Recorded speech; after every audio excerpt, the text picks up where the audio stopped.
Shalom amigos, les habla Sergio Bacari del canal Un Bacari Suelto en Israel, otra vez con ustedes, otra vez con la Biblia, otra vez en busca de personajes, lugares, capítulos, historias, guerras, todo lo relacionado a la misma desde el mismo lugar de los hechos. Amigos, a pesar de lo que ustedes están viendo atrás mío, estoy en Israel, no estoy en Roma, no estoy en Grecia, estoy en una ciudad que se llama Bet Shean, de las más antiguas conocidas en el mundo. Una ciudad que tiene más de 7000 años de existencia continua. Bet Shean es y fue muy importante a través de la historia por su ubicación geográfica. Bet Shean está ubicada en la ruta del mar, aquella ruta que conectaba Egipto, en el sur, con la Mesopotamia, en el norte de Israel. Esta ruta, esta ciudad, está en una elevación que también podía recibir impuestos, recaudar impuestos de peaje en el paso entre Bicat Yardén, que es el valle Yardén, con el Emek Israel, con el valle de Jezreel. Miren qué importante. Esta ciudad es importante porque conectaba para viajar desde Tiberias, una de las ciudades santas del judaísmo, hasta Jerusalén, que se recorría por la Bicá, por el Valle Jordán, hasta Jerusalén también debía de pasar por acá la gente, las carrozas, los caballos, las caminatas, lo que sea. Y además, este punto estratégico muy importante es también porque conectaba el río Jordán al este con el mar Mediterráneo al oeste. Imagínense todo esto y agréguenle las fuentes de agua. En esta zona hay muchísimas fuentes de agua, manantiales, aguas naturales, incluso aguas térmicas, lo que hacía que sea una de las zonas más importantes de todo Israel. ¿Por qué estoy aquí? Vine aquí para relatarles sobre la ciudad Bet Shean y también en especial sobre el primer rey de Israel llamado Saúl. El rey Saúl, es verdad, intentó conquistar esta ciudad, no la pudo conquistar, pero vino el último día de su vida. En esta ciudad, en las puertas de esta ciudad, una vez que perdió con los filisteos en el monte Gilboa, muy cerca de aquí, trajeron el cadáver del rey Saúl y los cadáveres de sus hijos a las puertas de esta ciudad y las colgaron como trofeo de guerra.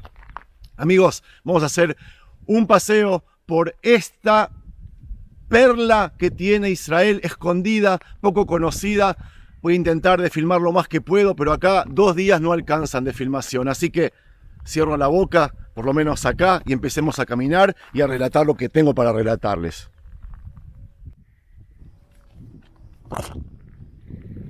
Amigos, de acuerdo a lo que nos relatan en Jueces, luego de la conquista de la tierra de Israel bajo Yehoshua bin Nun, Josué, el pueblo se había quedado sin un líder fijo.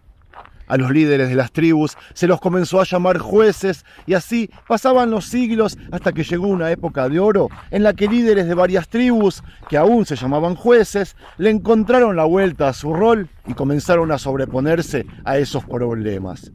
Ellos salieron a guerras, salieron a consolidar un liderato durante décadas, pero esa generación de oro no tuvo buena descendencia, salvo quizás Gidón o Gedeón, que vivía muy cerca de aquí, en el Valle Bet Shean. La cuestión que luego de esa época de oro, por ejemplo la de Dvorá, las tribus comenzaron a dividirse y dejaron de ayudarse entre sí unas con las otras. Es más, nos faltó guerra entre las mismas tribus, guerra entre hermanos.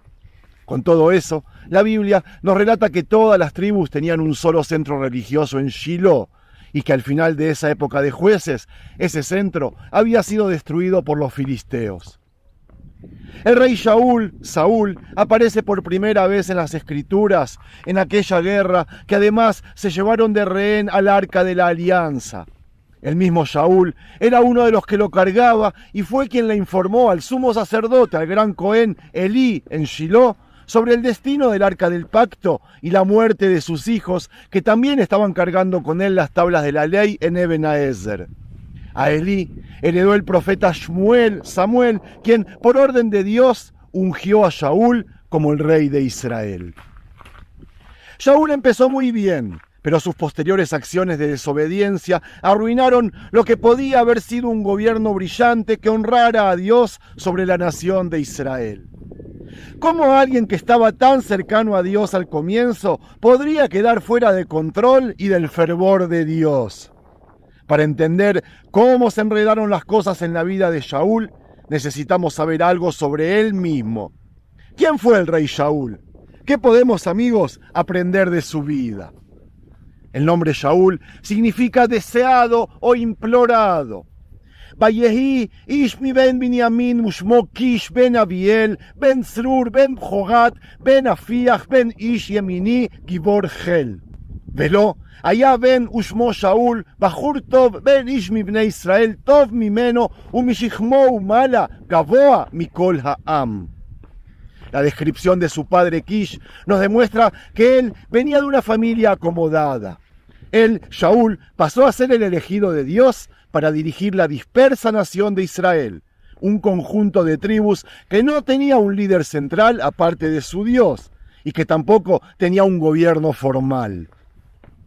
Amigos, no es una exageración decir que Shmuel, el profeta, y Shaul, el rey, vivieron en tiempos turbulentos.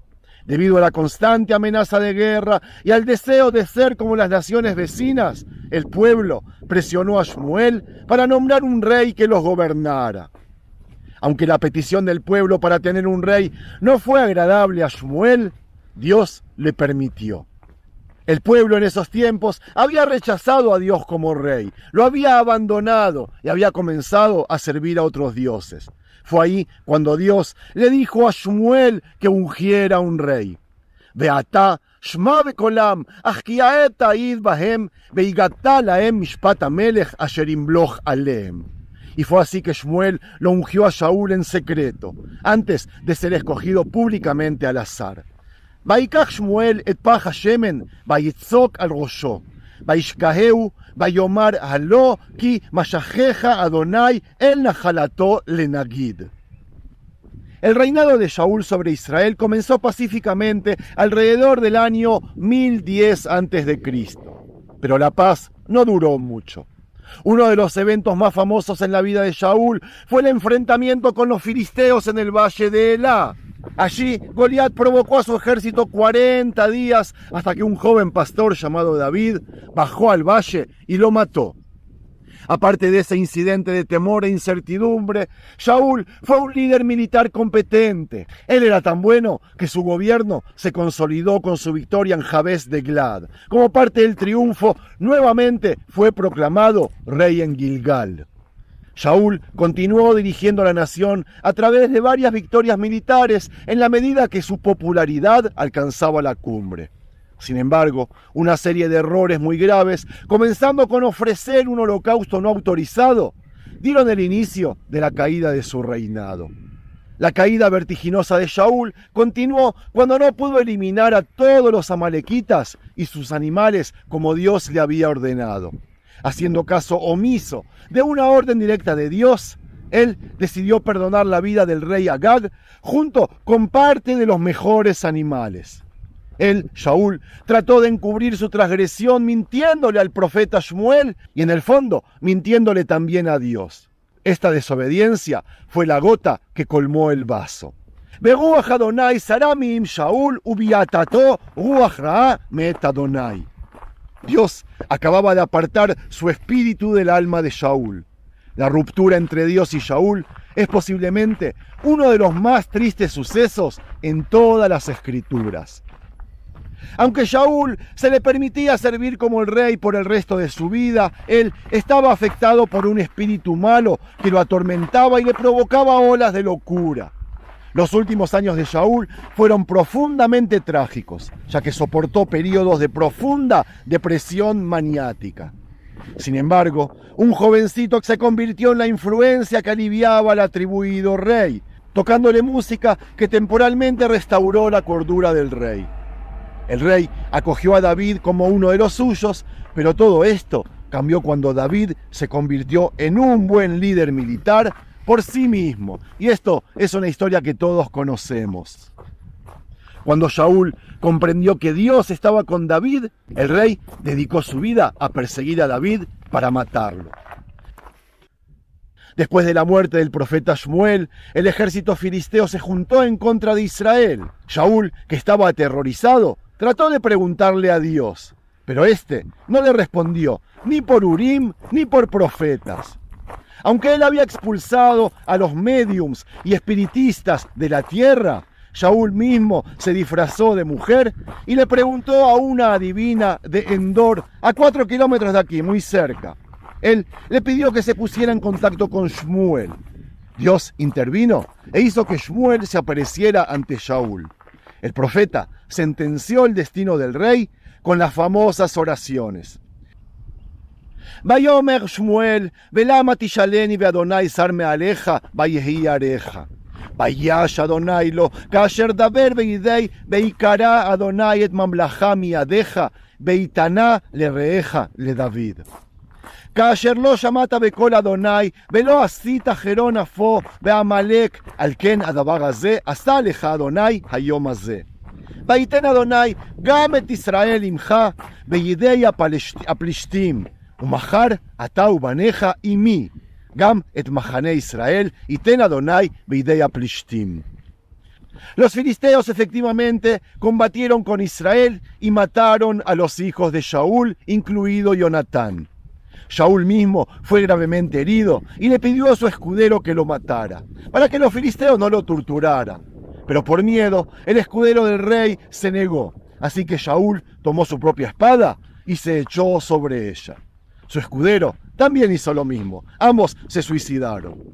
Su cuerpo fue traído hasta aquí, amigos, y colgado en muestra de triunfo. Aquí mismo, amigos, aquí mismo estuvo el cadáver del rey Shaul, aunque no lo crean. Y para terminar, amigos, yo quiero preguntarnos qué podemos aprender de la vida del primer rey de Israel. Yo, personalmente, vivo desechando al Shaul que vive o aparece dentro mío de vez en cuando. Acabamos de repasar la historia de un hombre de familia que tenía todo lo necesario para el éxito, pero que terminó en el más grande de los fracasos.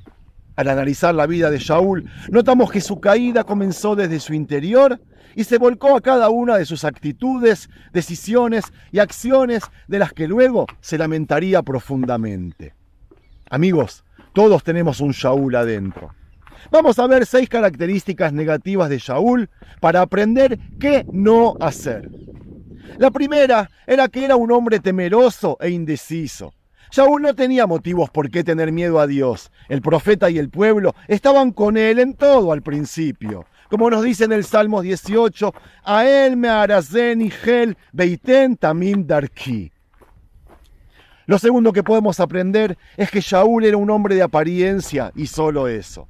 Era alto y buen mozo, es verdad, pero eso no es suficiente. Esto nos enseña que al mismo tiempo que trabajamos nuestro porte exterior ante los demás, debemos procurar trabajar firmemente nuestro carácter interno. Esto es lo más esencial. Y luego veremos por qué. Tercero, Shaul era un hombre sumamente impaciente. De acuerdo a sus actos que describí antes, el holocausto de los amalequitas y lo demás, demuestra que el rey no solo fuera impaciente, sino que su impaciencia fuera desobediente al explícito mandato de Dios. La paciencia es una cualidad inherente a la madurez. Una persona debe tener la suficiente paciencia para producir en él constancia y temple. Amigos, y este es el cuarto punto, Shaul era un hombre arrogante e impulsivo. Todas estas cualidades, amigos, las estoy leyendo de la Biblia, están escritas en la misma y no son interpretaciones, ¿ok? Debemos tomar decisiones en la vida con los ánimos calmados, razonando. Incluso como padres nosotros, o líderes, o también en el trabajo. Los arrebatos de ira, decisiones apresuradas y la actitud arrogante pueden causar serios daños a las personas que amamos. Hay que tener mucho cuidado con herir a los que amamos por no aprender a controlar nuestro temperamento. Es que todos tenemos un hijo amado llamado Jonatán. Todos tenemos una hija Mijal o un ahijado incluso llamado David. Como quinto, Shaul fue un hombre desobediente y obstinado. Por todo lo que le pasó, uno diría que Shaul tuvo lo suficiente como para aprender la lección. Pero no fue así. Shaul había llegado al colmo de su rebeldía. Si alguien elige seguir el camino de Dios, que lo siga, que lo transita tal como fue trazado. Y si no, es mejor dejarlo y listo. Y por último, Shaul era un hombre sin carácter suficiente para liderar. Vayomer Shaul el Shmuel, Hatati ki abarti et pi Adonai bet dibreja, ki ariti et aam be eshma bekolam. Amigos, todos los defectos que hemos podido apreciar en la vida de Shaul, en realidad son defectos que casi todos los hombres llevamos en nosotros mismos. No son estos defectos los que le llevaron a la ruina, sino que Shaul no supo lidiar frente a sus debilidades y se dejó dominar por estas, en lugar de aprovechar las enormes ventajas que poseía para ejercer un buen liderazgo. Esto se ve cuando Shaul no se preocupó por el pueblo ni por darles un correcto liderazgo que los guiara. Él solo se preocupó de sí mismo, aun cuando esto implicó desestimar la palabra del mismo Dios que lo colocó como rey de su nación. Al final de esta historia, notamos en el texto que les acabo de leer al propio Shaul revelando su paupérrimo liderazgo y su total falta de carácter. Y esa, amigos, debería ser la lección para aprender, tanto para los que siguen el sendero de Dios de manera religiosa o para los que siguen el sendero de su Torá de una manera laica. Bet Shean guarda en su interior un tesoro que hace que todo lo dicho anteriormente pasa a un segundo plano. Este increíble parque arqueológico es un lugar en el que la historia ha dejado testimonio y huella, alguna de ellas esplendorosa. Así que cuando visiten el Parque Nacional Bet Shean, porque en Israel se llama Parque Nacional también a sitios arqueológicos y no solo a reservas naturales, ustedes sentirán como que entraron al túnel del tiempo. Caminarán por una impresionante ciudad romano-bizantina que se les desplegará ante los ojos de una forma majestuosa. Shalom, amigos, si les gustó el paseo, no se olviden de darle un me gusta.